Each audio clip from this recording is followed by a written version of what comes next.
Hello, everyone. Welcome to the Gamasutra Twitch channel. My name is Brian Francis. I am a contributing editor at Gamasutra.com. What you are seeing before you is a rather lovely game called InnerSpace. In the lower left-hand corner, I have been joined by some lovely faces. Alex, please introduce yourself. Hey, somehow I'm still here. My name is Alex, an editor at Gamasutra.com, and I am just here to introduce you to our very special guest. Very special guest, could you tell everyone who you are, maybe in order, and then what you do? Cool. Hi, thanks for having us so much. So we're PolyKnight Games, and specifically, I'm Steve. I'm the 3D artist, shader guy. I do the visuals and the colors, and yeah. I'm Tyler, and I do code. I'm Eric. I was the producer on the game, and I'm the community manager for the company. I'm also Eric Grossman. I'm level designer, concept artist. Kind of help come up with like the shape and feel of the worlds, and kind of like help figure out what stuff looks like and how it feels, how it plays. Nice. Where are you, if you don't mind me asking? We're in Dallas, Texas. Eric is from Pittsburgh, though, but he flew in just to hang out with us for lunch. So, yeah. Nice. Yeah, could you, InnerSpace is like, there's a million indie games hitting right now. We are playing InnerSpace on the Nintendo Switch. It's a really cool game. It's on Steam, Xbox, and PS4 as well, I think. And it's really interesting to see indies like we've been talking for we were talking all of 2017 about like indies launching in the midst of so many other indies, but now the Switch has been adding another variable to that launch. So my first question for y'all, which I asked before the stream started, was how did launch go for you guys, and like how has it been like putting? I think it's your first game out there in the world, right? Yeah. I'll take it. Yeah, for us, it's our first commercial project that we've really pushed out for money.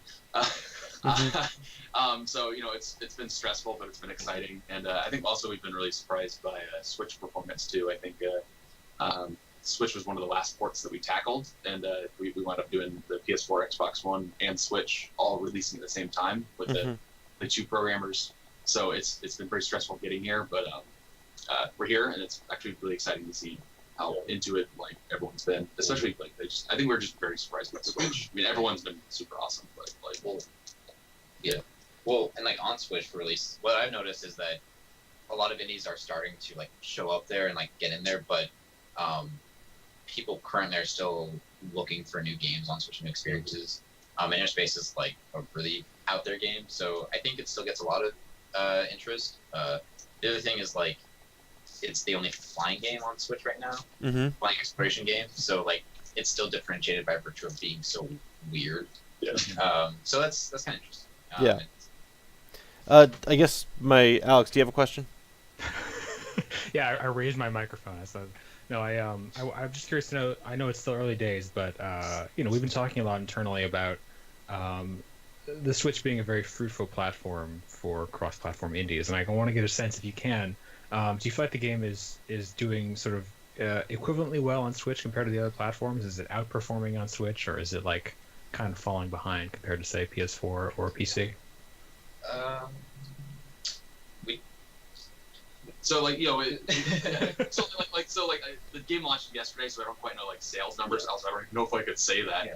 But I can speak generally to the kind of attention we've gotten. I mean, like we did a AMA on the Reddit, the Nintendo Switch subreddit yesterday. There's been a lot of like excitement coming from the Switch. I could definitely see how you could easily still get lost in the mix. I know a lot of indies are having a tough time on Steam right now. I could still even see that happening now on Switch, but I think given that if you can get people to realize that your game exists and it's on the Switch, it's a really good time to be there. Yeah. I don't know if that lasts forever, how long that lasts, but it's a really good time to be on Switch right now. So, yeah, I think that a part of it as well is just like the way that like it's really fun to see like the Nintendo fandom like be strong again. Because like I'm always a big fan of when Nintendo is doing well. I think that like the industry's doing well. I think it's good for it. And so everybody who like Tyler said, we've gotten just such awesome feedback from everybody who was interested in seeing it on another console and then like saw this coming out on Switch and is super excited about that, or just like really it seems like on like social media, the people who have reached out to us have been like mostly excited because of Switch. Like a lot of people said either they're excited about the game, and then there's been a lot of people who said I'm specifically excited about Switch, which has been really cool. Yeah, and something that interests me particularly is that I think yesterday, PC Gamer ran a story that featured some of you guys talking about the game's development and how it's gone so far.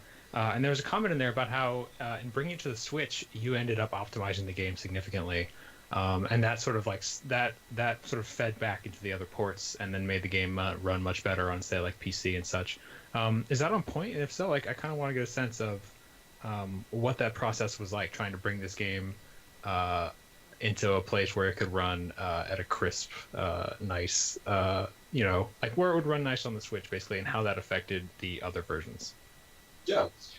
So by the time we started working on the Switch port, we had already been in process on the Xbox and the PlayStation 4 ports as well.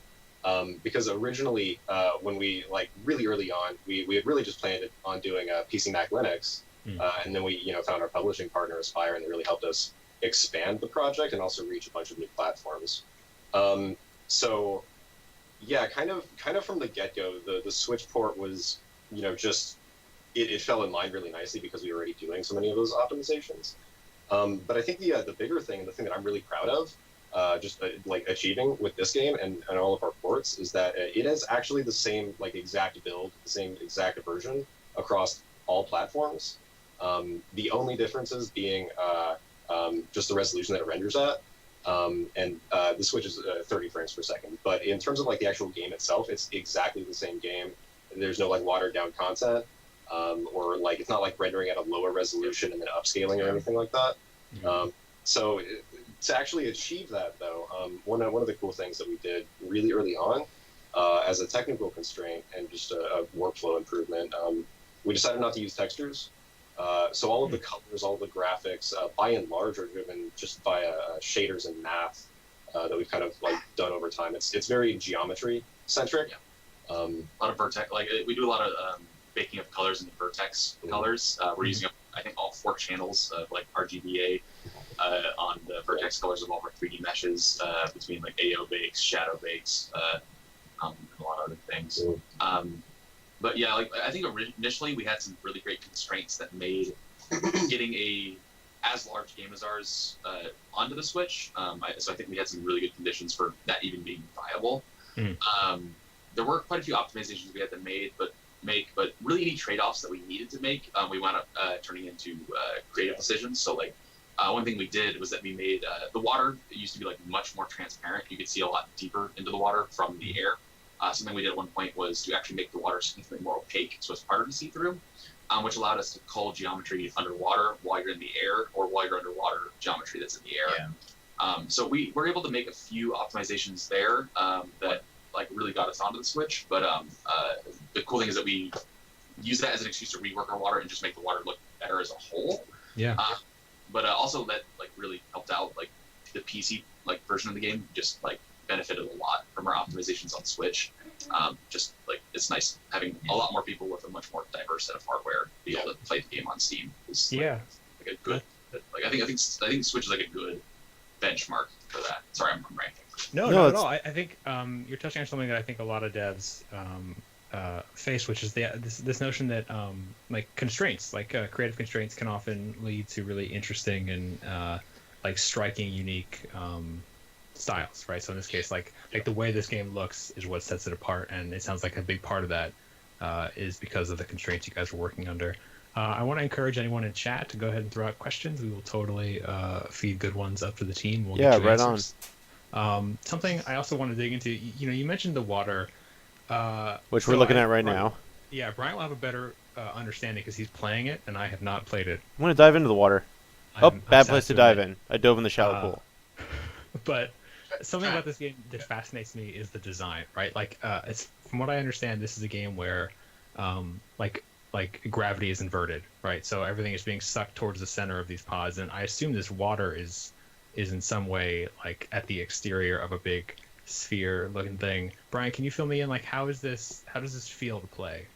You know what's like? I'm really comparing this. We played Air Memories of Old last year on Steam, And what I was thinking about is comparing the flight to that, where that game felt like such a natural, like, pleasant thing to fly through in a sort of normal 3D world. But here, the strange geometry, like the unusual gravity, like surprisingly works pretty well. Um, and my commentary is sort of that, like once you really start to learn the value of drifting to let yourself keep moving forward and then realigning yourself before moving on. And I think that realigning is what sets it apart from my time with the very wonderful, still a great game, Air.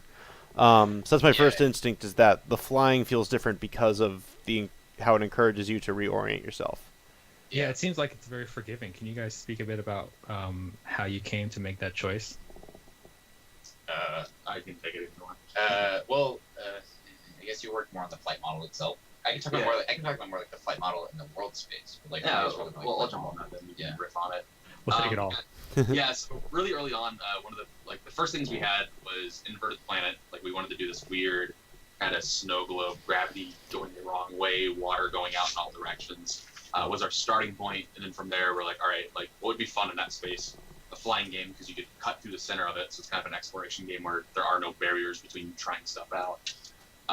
As far as then from there, we tried out a lot of different flight models. I think one of the first one I tried out was the more semi-floaty, like gradual input kind of model. I wasn't so into that. I personally am very, very, very, very fond of Crimson Skies, Sure. so I just went for that. And then from there, we figured out the drifting mechanic, which we thought like between it being in the setting, having like a really durable plane. So most flying games, you kind of hit a wall, then you explode. And we wanted to do something where you just are very durable and you can keep trying stuff and keep going. So what we wanted to do is make have some of the basic barriers to like flying that flying games have. So like a lot of flying games, you have a less responsive yaw, then you do a roll and pitch, which kind of encourages you to orient and then rotate and then reorient. But we wanted to also give the player tools to just kind of not have to do that if they want to, so you can stall and just kind of figure out which direction you're going to turn before you turn and make sharp turns. Something as simple as being able to make sharp turns is not really in a lot of flying games, or any that I'm aware of. So to us, we felt like that was just just in a really basic way, just a really simple and really fun thing to be able to do in a flying game. Especially something that's really about the space and really about the setting that allows you to kind of look at stuff without flying towards it, which lets you kind of soak in some scenery without flying towards your crash. I think it's really cool. Like for me, the drift is awesome because it's got basically two purposes that sometimes like thinking through feel at odds with each other, but actually kind of work together throughout the game. So like when you're outside like this, it's good for understanding, to like kind of give yourself more of like a swivel so you can look around more easily. Like as a slight tangent, we originally had a map, and we realized that flying to the center of the world and kind of stalling to look around is effectively a map in our game. If you get lost, you can just like go to the middle and look, and stalling facilitates that. And the cool thing is like when you go into interiors, stalling is a really useful tool to like make these tight turns and like navigate these really tight corridors that otherwise like you can kind of do if you're really gunning like the pitch and roll motions, like if you're really comfortable with like just flight model. But like if you want to get around that, you can stall and like just get like the extra level of agility. So an example like with what you're playing right now. So like back in some of those towers that you were at before, like the pink and purple ones. Yeah. If there's more slap switches that you're looking for, something you can do is kind of fly around those towers. So kind of like pick a trajectory that's kind of going around it, and then like engage your drift so that you can kind of inspect it and try to see if there's any switches that you've missed. Yeah. Kind of flying around it, trying to look for entrance points and kind of use it as a way to kind of inspect and rotate yourself around the space. Mm-hmm. Yeah, there's actually a question in chat more about the drifting. How long did it take to figure out the feel for this drift maneuver? And there was something else. Maybe you just sort of answered that question, I guess. Sorry, it scrolled by and I'm holding two Joy-Cons. That came from John the Nerd. Hey buddy. Hey, John. So on the pinning down the drift controls, we refactored and rewrote our controls for the plane, I think a total of 3 times, so that's 4 writes, 3 rewrites. I think actually the feel didn't change a whole lot with the drift. I think we actually figured that one out pretty well pretty early. I consistently made the code better to handle collision better and handle some edge cases better. But something that we did figure out early was the drift. That said, though, the thing that was actually tougher with selling the drift, without it being nauseating, was just getting a good camera behavior. And what we wound up with was a very, very rigid camera that follows the plane's orientation about as strictly as we can get without it being really just entirely one-to-one.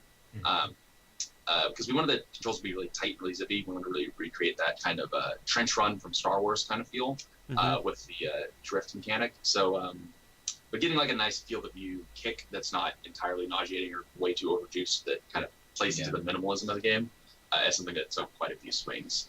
But really, the plane's motion when you're drifting is pretty simple. It's pretty straightforward, and we want to keep it sharp and zippy. And sharp and zippy is, especially in a flying game, was once we had a basic movement and motor behind the plane, it was easy to sort out.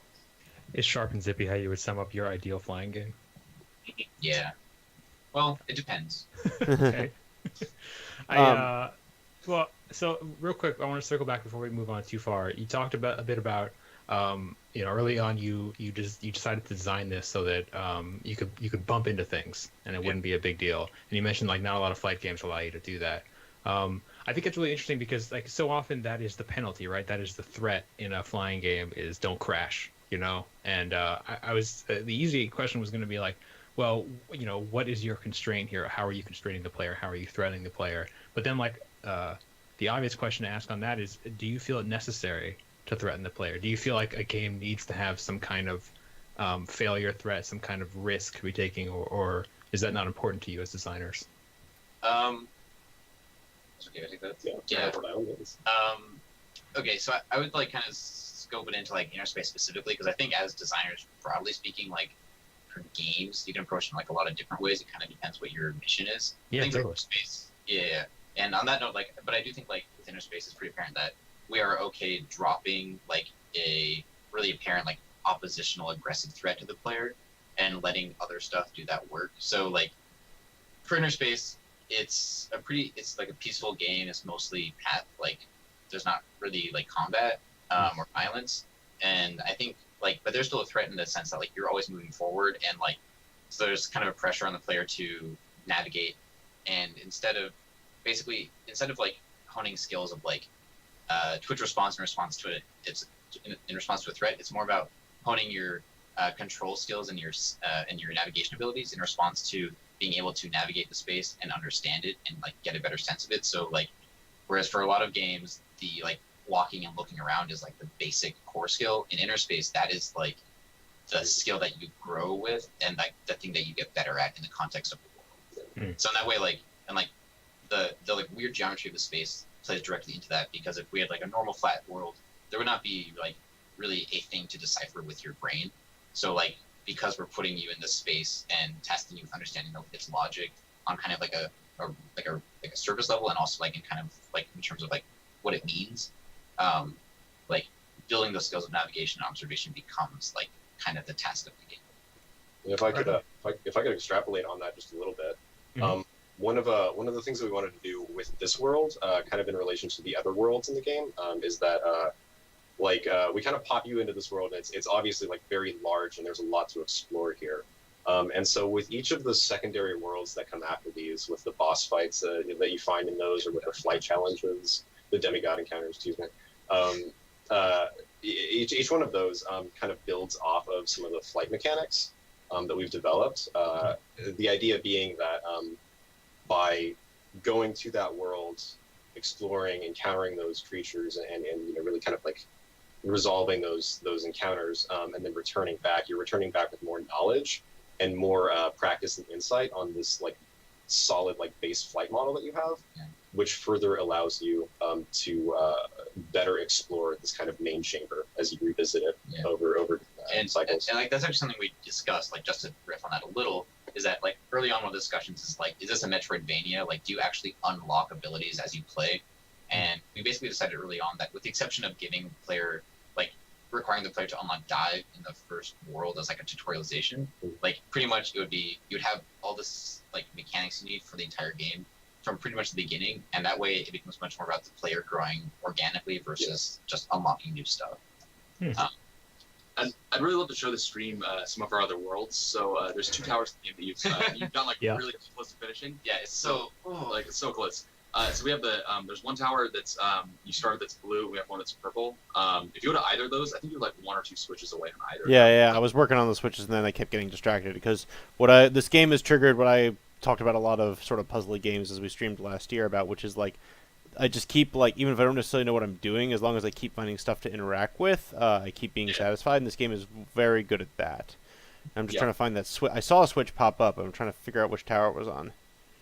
Well, they're both have. Oh, I see. Both. Oh, which tower, which structure? The towers with the glowy lights on them. Got it. Yeah. I'll keep working on that. Oh, there's a switch. Okay, let me work on the switch. No pressure, Bryant.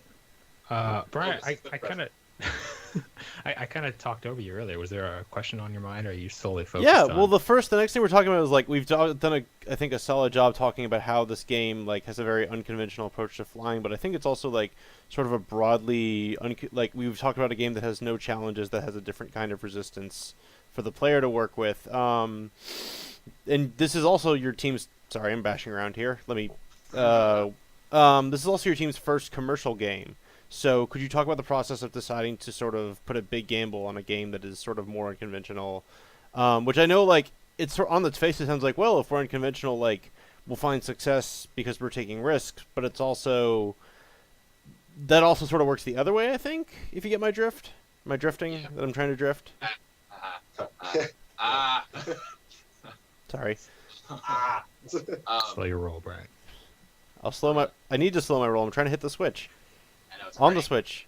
Yeah, this switch. Oh, especially on the Switch. Anyway, sorry, yeah, so, like, could you talk about, like, what made you want to make an aesthetically and ludically? Whatever, like, however you would describe the actual gameplay. Like this is just an odder experience. Mm-hmm. Yeah. Let's take a moment to celebrate. Yeah, celebrate my switch nice. hitting skills. Yeah, there's still more to do. That's not the Yeah. gate. It gets cooler. Yeah, I think. Well, you said something you want to say on that. I think for us, do you want to jump on that? You go first. All right. Yeah. Yeah. I think there's a few angles on this. I think for me the key thing was that our original goal was to do a very small, very tiny little weird indie game that like would get people's attention, and then people would know our names. Yeah.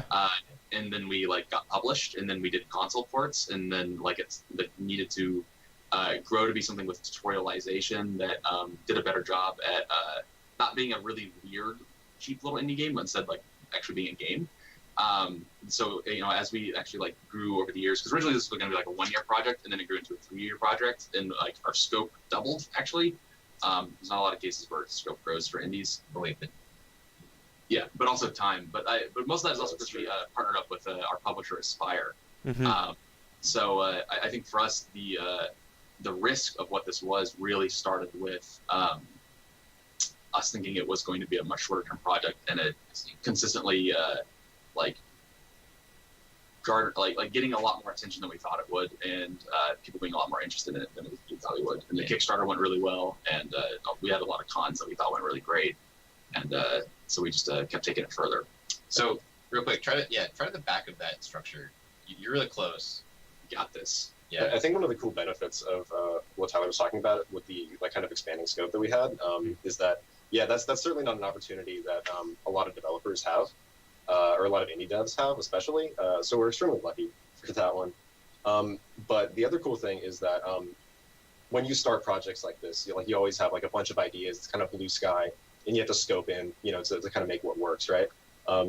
So by finding our publishers and by being able to increase that scope, we actually got to take a lot of those ideas that we had originally and that we had cut originally and bring those back into the game. So we got to reintroduce a lot of cool things that we were excited to do.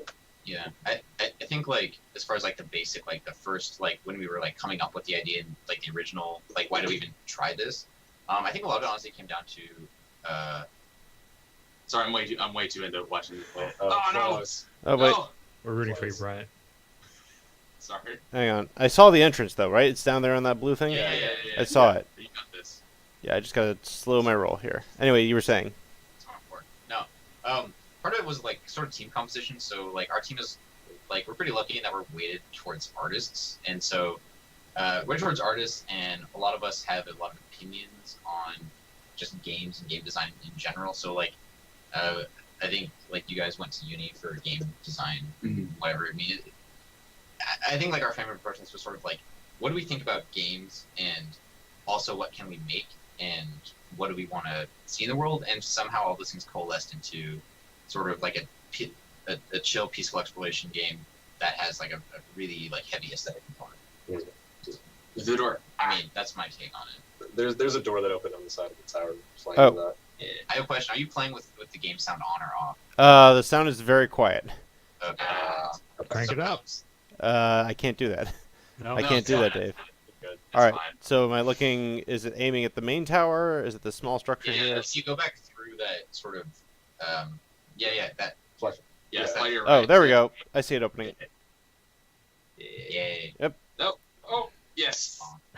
So Yeah. on that tack, right, of having a strong representation of artists on the team and having a lot of having a lot of opinions about what things should be, it's worthwhile to dig into your what were the influences and inspirations on this game. And I don't mean like, just what other games did you play as kids, or did you want to emulate, or did you want to stay away from, but like, just in general, like in film, in art, in literature, in any sort of visual or narrative medium, what were you trying to emulate here? What were you trying to take, and what were you sort of trying to stay away from? What was important to you, basically? I'd love to talk about how I think you guys might be a better answer for this, but I do think it's really interesting that a lot of our inspirations, as far as like the game flow, changed over time. So initially it was closer to something like Proteus, where it was kind of like structureless. Yeah, just hang out. Yeah, and as we kind of got further into the project, we actually shifted more and more towards kind of a Zelda structure of wanting to have the whole like puzzles and things that eventually lead to like getting the boss key, kind of structure. I know you guys probably have a lot on the art side, but I think for me it's mostly those two as far as like game structure evolving over time, and then I think thoroughly Crimson Skies remained a key reference for controls. Sure. But yeah, I think I don't know. It's tough because it's like I play a lot of Zelda and I play a lot of Dark Souls, and like so like I just really can't stop but like that just consistently making me want to do like level stuff that involves that or big bad cool boss things that you get to interact with. Obviously the game is combatless, so it's a little light on that front. But those are for me. That's a little simple, but I know you guys.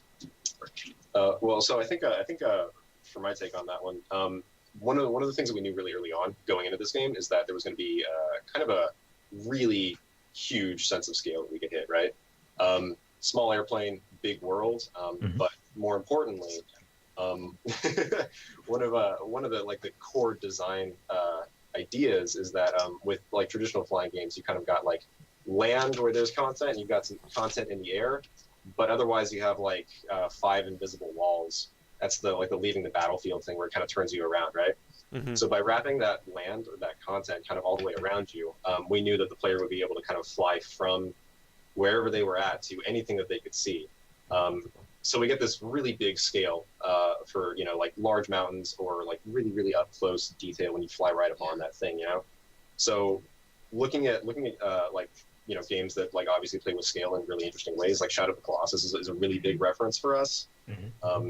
That was just a really big thing for me, and I think that built into the art style a little bit. We do this thing where as you fly further away from structures, we kind of like fade out the detail so that it's just like a flat colored like silhouette of the object. And that does a couple things. It takes some cues from like pointillism and impressionism, like painting styles, where things in the distance are much more simple, just basic shapes. But it also really emphasizes the things that are close to the player, like it gives you details where and when you need them, so to speak. Do you have a... for like kind of like the thematic and literary, I guess it's not a very literary game actually, but like I would say like there's actually like one book that came into mind, or like that kind of popped up when we were like talking about the Kickstarter and stuff early on, which was Flatland, a romance in 2 dimensions, right? Yeah, and like obviously spatially we're still dealing with 3D space, but like the key there is that we were like, it's a big inspiration for like how would a civilization exist in a universe of bizarro laws that are based on or like a reflection of laws that exist for us in this world, and like how would somebody go about understanding that if they were presented with that space? And so now we have like the inverted spheres with the gravity falling outwards that are intended to water brig that are intended to convey that. So that's like kind of like a literary reference. And then like I think like for me a big thematic idea is kind of this concept of like ephemera. So like in historiography, ephemera is the concept of like written materials that end up being a record of the time in which they were written, but they weren't intended to be that. So think of like a magazine that gets left behind, and then 200 years later, somebody picks it up and can learn something about the period based on what's in that magazine. That's ephemera, and like that's basically the core idea for like the relics and sort of like the way we're telling this kind of fragmented story of the world. Yeah. And that's kind of just like a key idea for people. So, yeah. So they're like old magazine ads. Yeah. You just find trash. Elixirs, yeah. You're just picking up trash. Really, we did really love the idea though of like finding kind of scraps and trash, but also finding like occasionally that's like really important. Yeah. That like feels significant. But some relics are cool things that like were preserved forever, and some things were like thrown in a box and tossed, and like you have no idea which is which, like which was supposed to be important, but all you can do is kind of like have both equal and say like, oh, like these are both elements of this system. Like one of the things that I think we love about like the way Dark Souls kind of does like storytelling through items is that they kind of give you little bits of context, little bits of information, and like the more of these items you collect, the more you can start to kind of puzzle out about the world. And so to an extent, we were trying to treat the relics that you collect like those. So each one of those relics that you pick up is actually a 3D model. You can spin it around, you can interact with them, and they have information kind of about the world. And so the more of those you collect, the more kind of storytelling that we're doing, both through the text with those, but also with just like what the relic itself is, right? Like you might have a relic that has a certain kind of plant life on it, but the notes on it detail that it's like a fungal life instead of like proper plant life, right? That's right. And then you can recognize where you've seen those in another place in the world as well, or you can pick up another relic that might talk about how like the sails were made out of this like He's got that. fiber or something. He's got that relic. Yeah, I'll point it out in a bit, I guess. But like the more of these you collect, the more of those pieces you can start to assemble, and hopefully all of that information like really enriches your exploration experience. We're trying to engage you both in gameplay and then also just mentally while you're playing. Yeah, I mean, I think you and I are certainly not alone in thinking that games are ideal places to explore and study like alien worlds in these sort of virtual environments. And it's sort of it's kind of a bummer that so often the teams that have the freedom to do that are often like you guys are, like small indie teams who are just trying to stand out, trying to make something fun and interesting.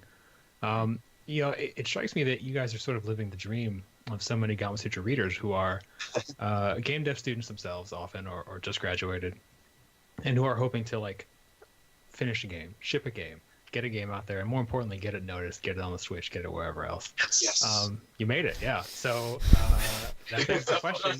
Sorry. They really wanted me to notice that, I guess. You did it. Great job. What's funny is you guys, I mean, like, sorry, I'm gonna let you get back to your question on this, but y'all are like hoping that I keep hitting these objectives, and I'm just enjoying drifting around, like slowly hitting objectives. So that's actually really interesting thing. Finally, watching players is the split of like, are they lost or do they like the game? A lot of times what we've noticed is sometimes it's both. Yeah. As well. Like, I'll even ask them, do you want to hit? And they're like, no. I'm just having fun. Yeah, back to the question of so I got the like lead up. What is the question at the end of that sentence? I tell you what, we'll come back to it because I want to know how you find the area where people get like. How do you know when aimlessness is good aimlessness versus frustrated aimlessness? Like, how did you design to minimize player frustration, if at all? I think there's been a lot that we've done over development. There's even a few things that, based on streamers we've been watching, that we're actually just like we just have in a patch to do with pipes right now. I think it's tough because I think that we did a lot of blind tests. We do a lot of we take a lot of feedback from that. And the tough thing too is that It's okay. Keep going.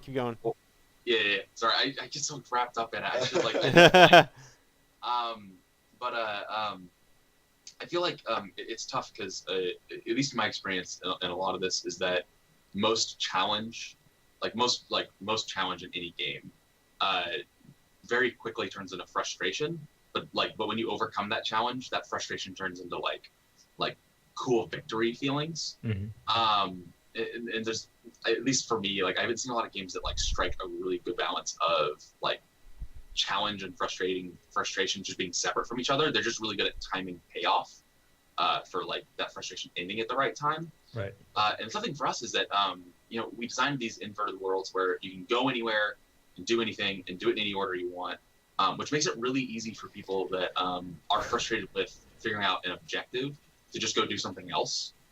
But for some people that's really good, but for some people that eventually turns into frustration because they lose track. Yeah, so players are kind of given this coping mechanism to go do other ththings until they eventually click what they need to do. But for some people, the fact that like, oh, I've been doing other things for 30, 40 minutes and I haven't like really made progress. For some people that becomes a little frustrating. Yeah, because they're trying to like hit all the different walls to see which one pushes out, and like it takes a while for them to realize that one of the walls they pushed before they didn't quite push far enough. Yeah. I'll just wrap it up real quick. Is that and I think that for us, figuring out that balance has been kind of consistently, and it really like even like watching streamers on, we're still learning, is just seeing where people have the most problems and trying to add as many guides as we can to just let those distractions eventually like rechannel back into it and just time themselves accordingly so that like the distractions don't last too long and eventually players figure out what they're supposed to do next in a kind of organic way.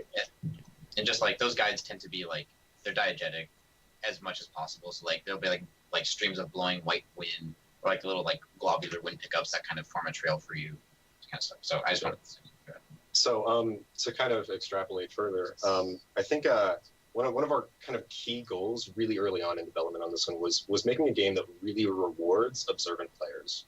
And I think that's something that we take to heart, and that we also kind of present to our players as almost a challenge, really. Like, pay attention, look closer. You'll find something if you do. With a game like this, particularly because the worlds are so different already, we have to introduce our players to the space kind of gradually. And you probably noticed that at this point because you've already played through the tutorials, but we start you off with just like flight controls. And then we start you off in a small tunnel where there's a clear like verticality to it. It feels like there's a down, and you've got just a direction to go forward. That opens up into a larger area, but that whole first tutorial world with the sunfish is still designed to have a kind of downward feel. Water is mostly on this half of the planet. There's mostly stone up here, right? Mm-hmm. And so with each one of these phases, we have to kind of present our players with a certain amount of challenge and weirdness, while trying to ease them into the larger scale of truly like just inside out planets. So we kind of talk about it like training wheels, right? Like it's a little bit uncomfortable, but like there's a point where, because it's an exploration game and we really want the player to have those moments of raw and really pure discovery, where we need to like kind of hands off and take off those training wheels, where we need to let our players get a little lost so that they can learn to start looking. And so we try to do that in the tutorial world, and later on you kind of break into the sun chamber, and then from there that world kind of opens into like 3 more, so it's been really interesting. It's been really, really interesting to watch players kind of like tackle that. And I think to an extent it's variable based on like the player, based on how they approach what they look for, their skill set, or just the way that they like their like kind of perception of the game going in.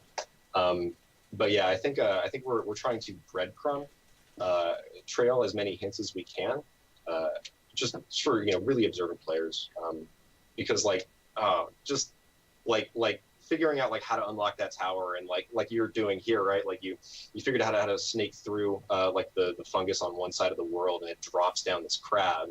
I don't know if you were expecting that or not, but if you weren't, hopefully that was a really interesting and cool moment. Yeah, I'm actually curious what you thought about that moment.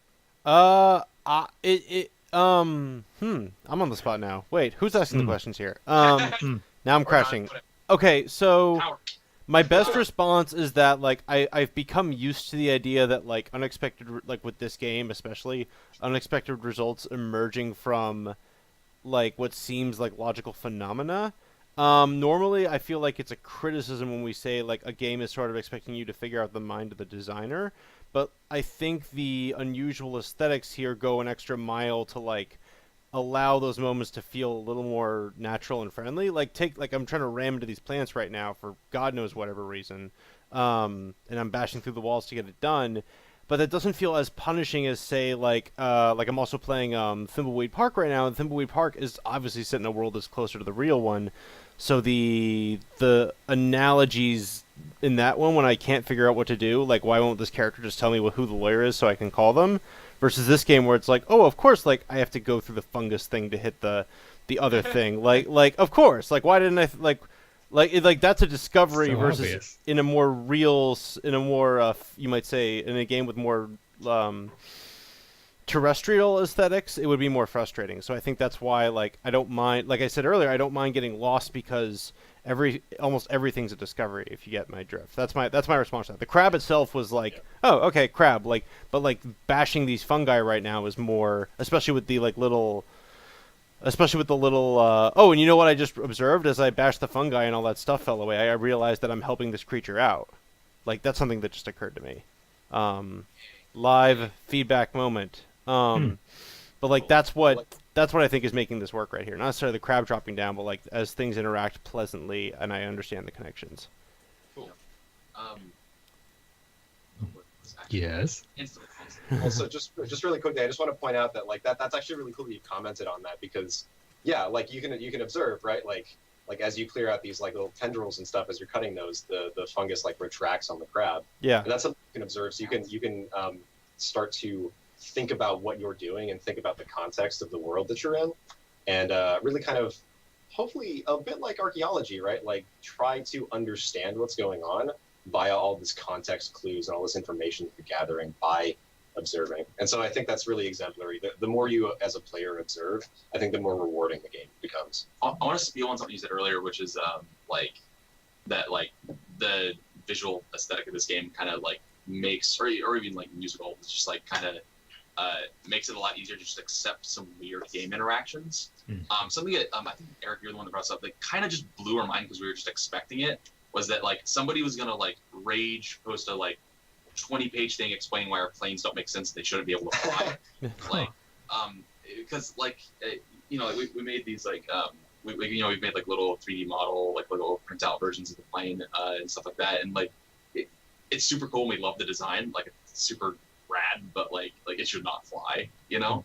And I really like what that allowed us to get away with and allow us to just put the player in some just really out there situations and in some really out there like planes, and that's just super cool. I mean, if anyone cares, I do want to say that one thing, one target you're trying to hit though is that like it's not like a totally like liquid, like gaseous alien feeling. Like it's very like we try to give it this alien feel, but still have like a solidity. So like the plane still has wings and like a fin tail. Like it's got like it's got like ailerons, it's got like control surfaces.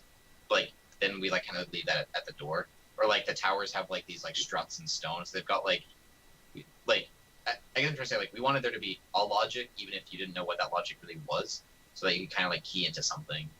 So it's cool that that's kind of working on some level. Nice. Oops. Go ahead, please. No, it's no bug. No bug. No, it's up we to didn't you notice guys. a bug at all. No. No bugs. No bugs. Perfect. 100%. Yeah.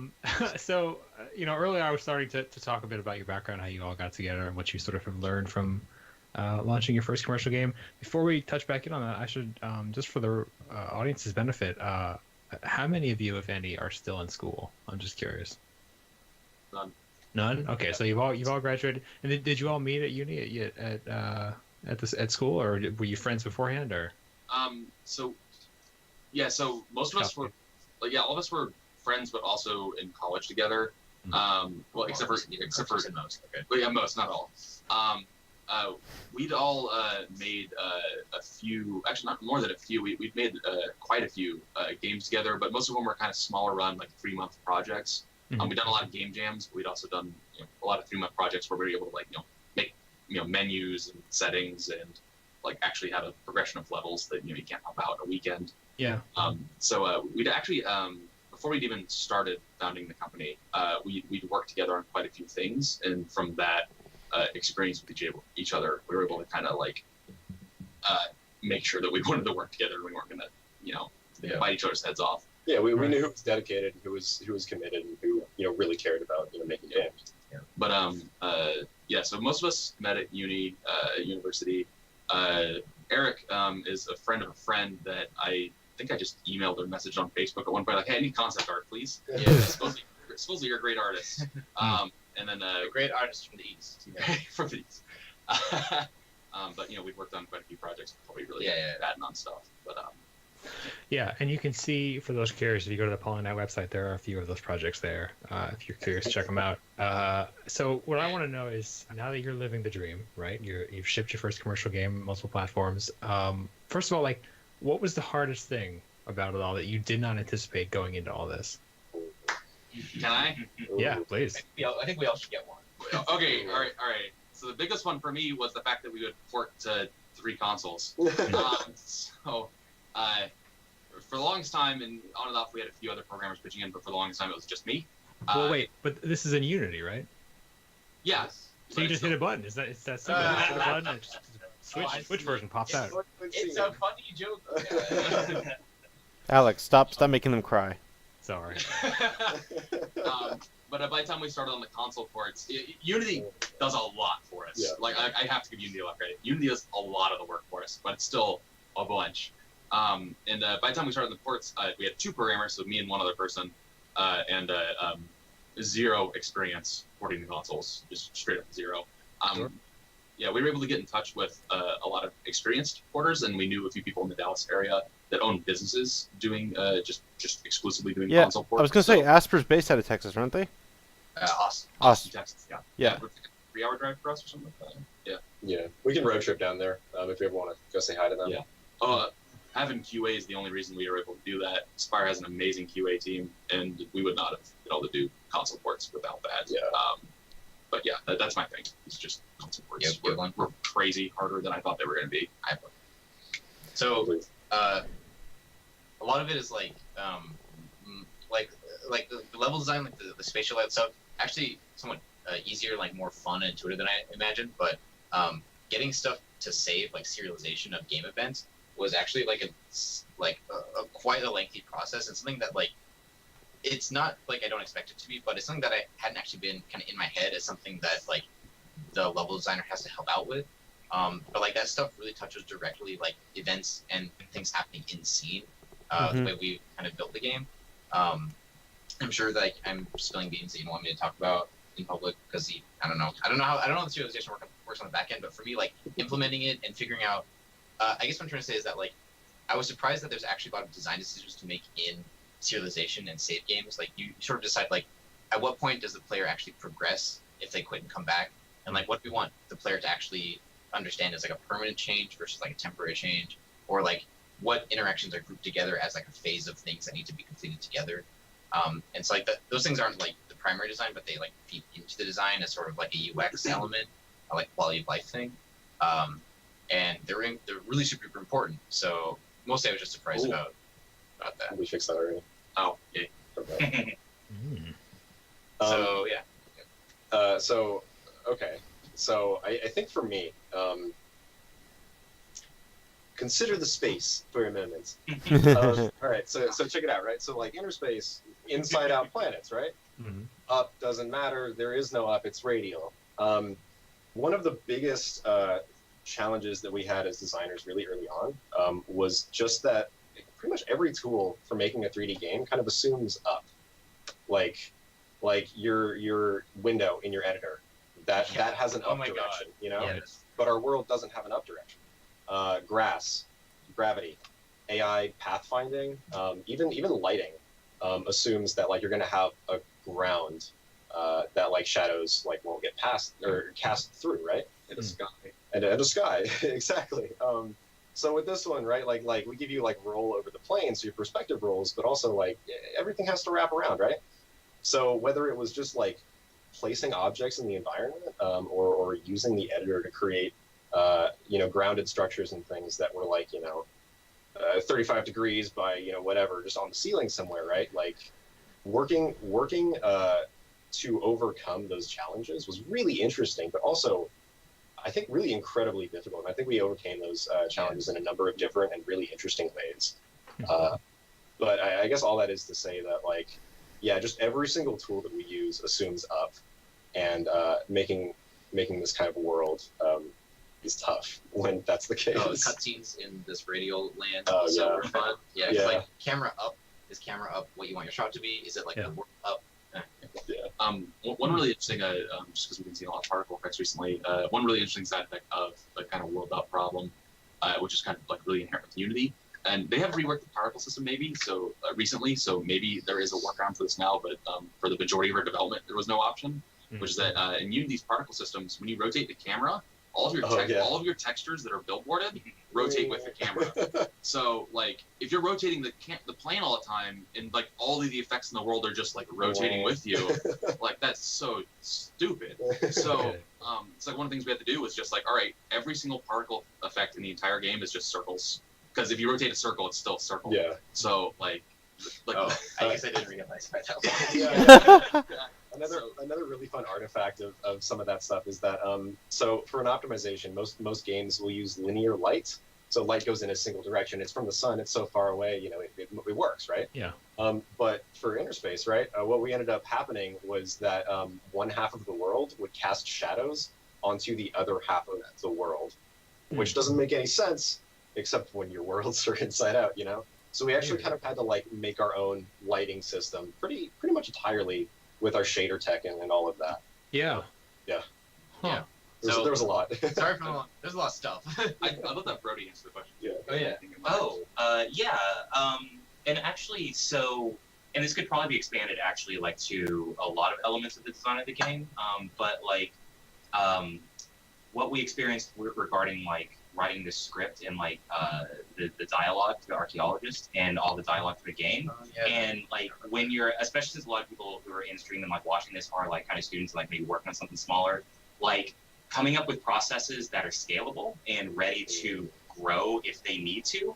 Because like the moment that we added dialogue, we were like, okay, let's just get a spreadsheet and then we'll just kind of come up like with UIDs to kind of get in there. And then, well, actually, no, we weren't using UIDs at first. We were just kind of, we were using Yarn originally. Actually, it still uses Yarn, but we needed to figure out a way to actually get that into a CSV format to be able to send off to translations the moment that we got that. And then suddenly our entire process was then super convoluted and collapsed. Because then what we realized is then like our entire pipeline needed to change in who was writing it and how we collaborated on it, so that then and then making sure to keep track of every change that made. And then when we started making changes on the fly as we got it in, we realized we have time, like there's a time limit on this now because we have to get it out to translations because it has to be translated into like 9 different languages, and like nothing was just of our control anymore because we wanted to change one word and we had to start planning in a way that we didn't think we originally had to. So if you knew going in what the final scope would be and how it would have to be translated, how would you have done that differently? Good question. So, so for dialogue, because originally we thought it was going to be like a really slim little thing, and what it wound up being, because we use Yarn, which was developed for Night in the Woods. It's a node editor for dialogue and Unity. Yeah, it's great. It's really good until you need to translate it. That turned into effectively we had to replace all the text in Yarn with these weird XML tags that then in Engine I could like, as it spits out text, I could like do searches through XMLs and like, oh, okay, well, if they've selected this, then get this text. If they've selected this, I think like on all fronts, obviously there's a lot of things that we do different. I know in the dialogue, having just talked about it, the first thing we would have done is probably spin our own and base almost all of it out of just spreadsheets, just for the sake of keeping it simple. I've talked to a lot of kind of veterans since then, and like, most of the dialogue systems they roll up are just like they're just spreadsheets, and if they use another piece of software, they spit out spreadsheets from that software and then forget that they use that software. So on the dialogue, at least, that would have been a big one. Can I just interject here for a moment? Of course. This is one of my favorite moments in the game. I really love the writing in all of these dream sequences, but just in particular, I just really love just how this one kind of wrapped up. Yeah, I think such a it's good really place. pretty. I think the writing was really compelling here. It's one of my favorite parts of the game. I really love it. I love sad giants. I love Shadow of the Colossus. I love sad giants. So Always a win. Yeah. Oh, actually, can I talk about like these end sequences for the demigods real quick? They're talking Sure. about dialogue. Yeah, of course.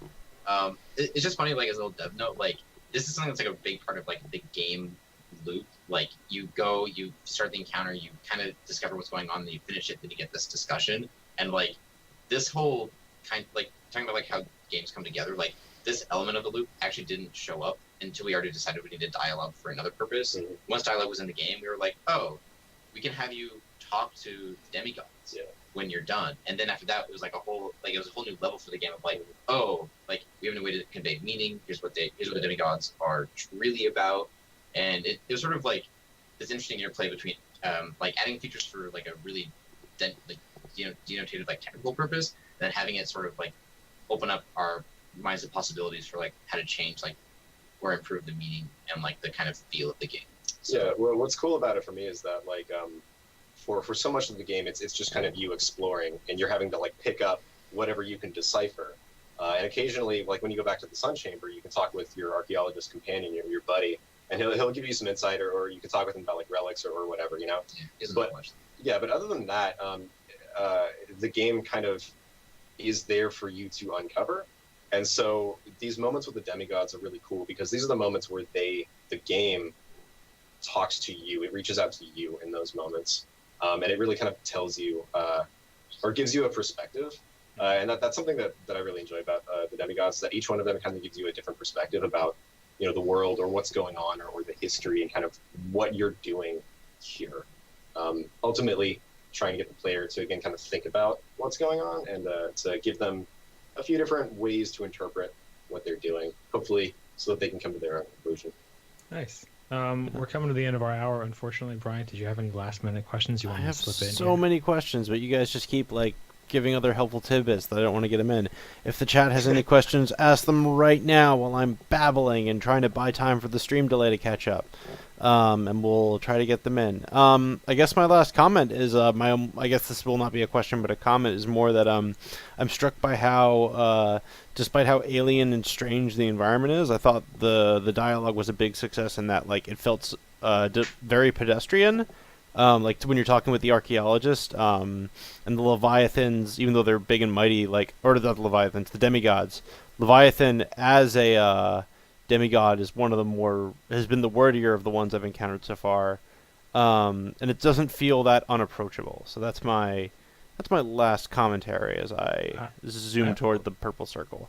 I have a question. Yeah. We can squeeze in, which Yeah. is actually kind of for Brian too. We were chatting back and forth before we started, and there's just something Brian wrote in here. It just says rumble motor audio. Oh I yeah. don't know what that means. What is So there, my Joy-Cons have been buzzing every time I get close to like a relic fragment and making little noises. So I was going to ask, like, do you have any thoughts about how the Switch has let you like give more interaction with the players? And is that a meaningful thing, or is that like just kind of a nice widget that you have on the Switch?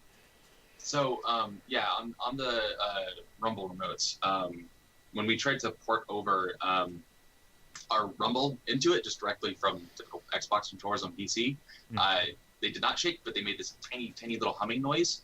And we pretty quickly learned that like if you get those HD motors, because you have a lot of control over exactly what they're doing, you can get them to rotate at a frequency and get it to like generate sound by resonating with the plastic pretty much on the controller. So you get this cool like little hum sound. People have actually made libraries on Git for like generating like music sheets to like play music on the controllers. There's some really crazy cool stuff That for is people to crazy. play. Yeah, I think with it, it's the HD Rumble, at least the access that I've had to in it through Unity.